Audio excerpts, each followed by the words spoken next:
शुरू करते हैं दोस्तों हमारी आज की शॉकिंग न्यूज सीरीज। शॉकिंग इसलिए क्योंकि टर्की बार बार यहाँ पर टांग अड़ाने में लगा है भारत और पाकिस्तान के बीच में। अब यहाँ पर रिसेंटली बताया जा रहा है कि टर्की ने अपनी एक वॉरशिप भेज दी जो कि बहुत ही ज्यादा एडवांस है। आखिरकार क्या है, इसके फीचर्स क्यों भेजी, क्या इनका जस्टिफिकेशन है, मैं आपको आगे इस वीडियो में बताऊंगा। पूरा का पूरा पानी तो भारत नहीं रोक सकता अभी के लिए चिनाब रिवर में, लेकिन भारत ने 2 डैम का यूज करके ऑलमोस्ट पाकिस्तान को एक बहुत बड़ा झटका दे दिया है। पानी काफी हद तक रुक चुका है और इसे देखकर पाकिस्तान पूरी तरह से बौखला गया है। भारत को एक बहुत बड़ी जीत मिली है। कैट्स वॉरियर भारत ने फाइनली शोकेस कर दिया है। अभी भी यहाँ पर काम चालू है, इसमें और 1-2 साल का टाइम लगेगा, लेकिन देखकर वाकई में लग रहा है कि ये कोई फ्यूचर से आया हुआ कोई एक वॉरियर लॉयल एयरक्राफ्ट है। इंडियन आर्मी की तरफ से भी एक बड़ी अपडेट आई है। अब यहाँ पर एक बहुत ही नेक्स्ट लेवल के विशो रैट्स हमको रशिया से मिल गए हैं। Igla S shoulder fired air defence missiles के नाम से भी ये जाना जाता है और इसकी क्या खासियत है मैं आपको आगे इस वीडियो में बताऊंगा। पाकिस्तान तो अब एक नंबर का झूठा है। ये इसलिए प्रूव हो जाता है क्योंकि यहाँ पर रिसेंटली इन्होंने चाइना से कई तमाम 240 PL-15E मिसाइलें ली। ये दावा कर रहे थे कि 200 से ज़्यादा की इसकी रेंज है, लेकिन चाइना से ही एक डॉक्यूमेंट लीक हो गया, पता चला कि इसकी रेंज तो 150 से ज़्यादा की नहीं है। फिर पाकिस्तान के J-10CE जैमिंग क्लेम्स इतने ज़्यादा आगे इन्होंने बढ़ा दिए कि अब पूरी दुनिया ही हंसने लग गई। राफेल के सामने तो ये बिल्कुल भी नहीं टिक पाएगा और ये मैं आपको आगे इस वीडियो में बताऊंगा। और फाइनली देखेंगे कि कैसे इंडियन आर्मी ने अमेरिका के स्ट्राइकर को कर दिया पूरी तरह से रिजेक्ट।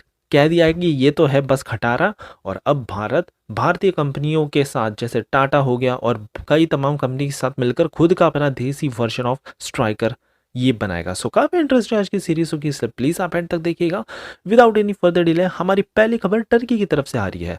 अब यहाँ पर टर्की की करीबी कुछ ज्यादा ही बढ़ती जा रही है पाकिस्तान के साथ। ये अब ऐसा देश बन गया है जो आतंकवादियों को सपोर्ट कर रहा है। रिसेंटली आपने देखा ही होगा, यहाँ पर 2 बड़े बड़े जंगी एयरक्राफ्ट यहाँ पर उतरे थे पाकिस्तान में टर्की के। और क्या इसमें लोडेड था, कितना क्या इन्होंने भेजा, ऐसा कुछ किसी को अभी तक पूरी तरह से पता नहीं है, लेकिन टर्की की तरफ से सफाई आई कि ये तो बस लैंड किए थे, लेओवर था, असली डेस्टिनेशन तो इनका कहीं और ही था। लेकिन अब रिसेंटली यहाँ पर टर्की ने अपनी वॉरशिप ही भेज दी और बताया जा रहा है कि इस वॉरशिप की लंबाई 100 मीटर्स की है, 54 किलोमीटर पर आवर की स्पीड है और 3500 नॉटिकल माइल्स की इसकी रेंज है। 106 सोल्जर्स इस पूरे वॉरशिप में आ जाते हैं और इसमें कई तमाम कैनन्स फिट की गई है, एंटी शिप मिसाइलें लगाई गई है और स्टैम्प रिमोट कंट्रोल्ड गन्स भी लगाई गई है। इनफैक्ट यहाँ पर हेलीकॉप्टर्स के लिए हैंगर भी है। सो अब टर्की का यहाँ पर सफाई निकल कर आता है कि ये तो बस पाकिस्तान की नेवी के साथ कोलैबोरेट करके यहाँ पर कुछ ट्रायल रन्स कर रहे हैं, लेकिन ये अब ज्यादा धूल झोंकने का काम नहीं कर सकते क्योंकि भारत समेत पूरी दुनिया को पता चल चुका है कि कैसे टर्की पाकिस्तान के साथ मिलकर भारत के खिलाफ षड्यंत्र रचता जा रहा है। हमारी अगली खबर भारत की चेनाब रिवर की तरफ से आ रही है। अब यहाँ पर इंडस वाटर ट्रीटी तो हमने कैंसिल कर दी और अब भारत ने पाकिस्तान का पानी भी रोक दिया है। जी हाँ, आपने बिल्कुल ठीक सुना है। दरअसल भारत के पास 2 डैम है, भागलीहर डैम और किशनगंगा डैम। इन दोनों को हमने एक्टिवेट कर दिया है, एक झेलम रिवर में और एक चेनाब रिवर में। बताया जा रहा है कि जो डाउनस्ट्रीम में वाटर है वो काफी हद तक कम हो गया और ये देखकर पाकिस्तान पूरी तरह से बौखला गया है। वैसे तो एक प्रॉपर डैम कंस्ट्रक्ट करने के लिए 10 साल का समय कहीं नहीं गया, लेकिन भारत के इसी एक छोटे से मूव ने पूरा पाकिस्तान में खलबली मचा दी है और ये तो कह रहे हैं कि यूएन में जाएंगे, कंप्लेन करेंगे और मिसाइलों से डैम को तोड़ने की भी धमकी अब हमको मिलने लग गई है। एक इनकी अगर मिसाइल आ गई, हम 100 मिसाइल छोड़ देंगे। ये तो भारत ऑलमोस्ट पूरी तरह से करने ही वाला है। हमारी अगली खबर काफी बड़ी खुशखबरी है। दरअसल HAL ने शोकेस कर दिया अपना कैट्स वॉरियर। ये देखकर वाकई में लगता है कि कोई स्काईफाई मूवी से एक फ्यूचरिस्टिक वेपन आया है। करेंटली वैसे तो अंडर डेवलपमेंट में है, इंडियन एयरफोर्स में इसको जल्दी डिप्लॉय कर दिया जाएगा 1 से 2 साल के बाद। लेकिन जो सबसे बड़ी सफलता हमको मिली है ना, तो वो है इसके वेपन कैरिंग कैपेसिटी में। पहले लग रहा था कि ये एक फुल फ्लेज मिसाइल को नहीं कैरी कर पाएगा, लेकिन हमने इतने ज़्यादा हार्ड पॉइंट्स इसमें डाल दिए कि हर एक विंग तो 170 केजी के वेपन्स को ले जा सकता है। और हमारी जो मिसाइल है अस्त्र MK1, इसका वेट तो 156 केजी का है लगभग, तो इजीली हम इसको फिट कर सकते हैं। और वहीं दूसरी तरफ इसमें एक हमने छुपा इंटरनल वेपन बे भी तैयार किया है सो दैट इस पूरे कैट्स वॉरियर को स्टेल्थी बनाया जाए और ये तो 340 केजीज तक के प्ले लोड को ले जा सकता है इंक्लूडिंग विंग पॉइंट्स। सो वाकई में बहुत ही ज़्यादा ये कमाल का एक्सेप्शनल बनेगा। इतने ज़्यादा एडवांस डाइवर्स तरह के वेपन्स ये ले जाएगा कि पाकिस्तान का तो ये अकेला ही पूरी तरह से बैंड बजाने के केपेबल में बन जाएगा। AESA रडार भी हम इसमें फिट कर देंगे, बस अब इसमें एक एक्सेप्शनल मैन्यूवरिंग कैपेबिलिटी भी भारत को डालनी पड़ेगी। हमारी अगली खबर इंडियन आर्मी की तरफ से आ रही है।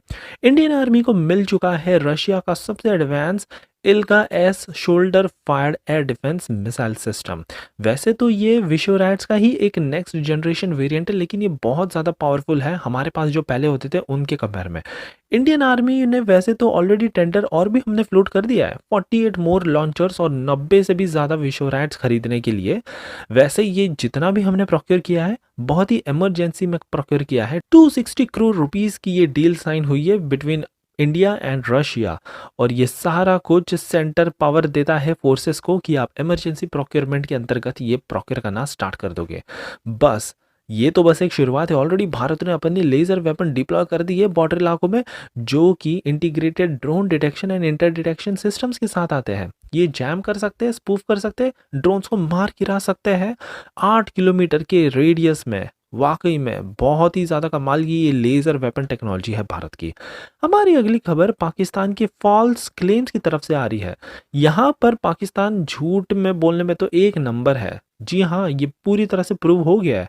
फिर से एक बार 240 से ज़्यादा PL-15E मिसाइल खरीदने वाला पाकिस्तान कह रहा था कि इनकी रेंज है 200 से ज़्यादा किलोमीटर्स की, लेकिन रिसेंटली यहाँ पर चाइना की तरफ से एक डॉक्यूमेंट लीक हो गया और पता लगा कि इनकी रेंज तो प्रॉपर 150 किलोमीटर की भी नहीं है। इनको तो 145 किलोमीटर्स पे ही कैप्ट कर दिया है और फिर ये डाउनग्रेडेड वर्जन इन्होंने पाकिस्तान को बेचे हैं। और जैसे ये खबर सामने आई तुरंत यहाँ पर पाकिस्तान की तो किरकिरी ही हो गई।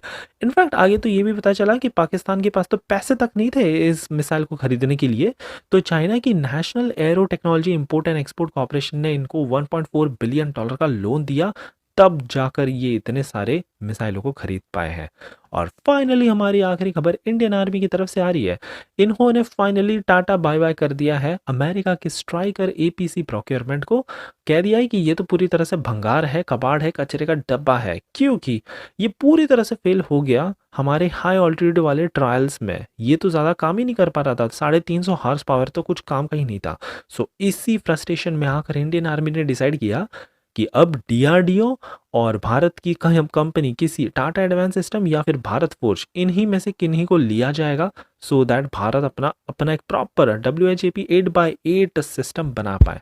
कमाल की बात तो यह है कि हमारे पास ऑलरेडी स्टील आर्मर प्लेट्स की एडवांस टेक्नोलॉजी है, फिर लाइट आर्मर कंपोजिट आर्मर भी मौजूद है। इनको यूज़ करके हम ऑलरेडी हमारे all terrain performance, blast protection, agility integrated advance anti tank guided मिसाइलों से लैस सिस्टम बना सकते हैं, जो कि 80% से ज़्यादा कंपोनेंट सारा कुछ भारत लोकल ही सोर्स करके बनाएगा। आत्मनिर्भर भारत इनिशिएटिव का भी ये एक परफेक्ट उदाहरण होगा। वाकई में अगर भारत ने ये बना दिया, स्ट्राइकर तो पूरी तरह से आउट हो जाएगा और यूरोप में इसकी बहुत तेज़ी से डिमांड बढ़ जाएगी। सो ये थी हमारी कमाल की न्यूज़ सीरीज़। प्लीज़ हमारे जवानों के सपोर्ट के लिए आप एक लाइक करना मत भूलिएगा और साथ ही में कमेंट्स में जय हिंद भी लिख दीजिएगा।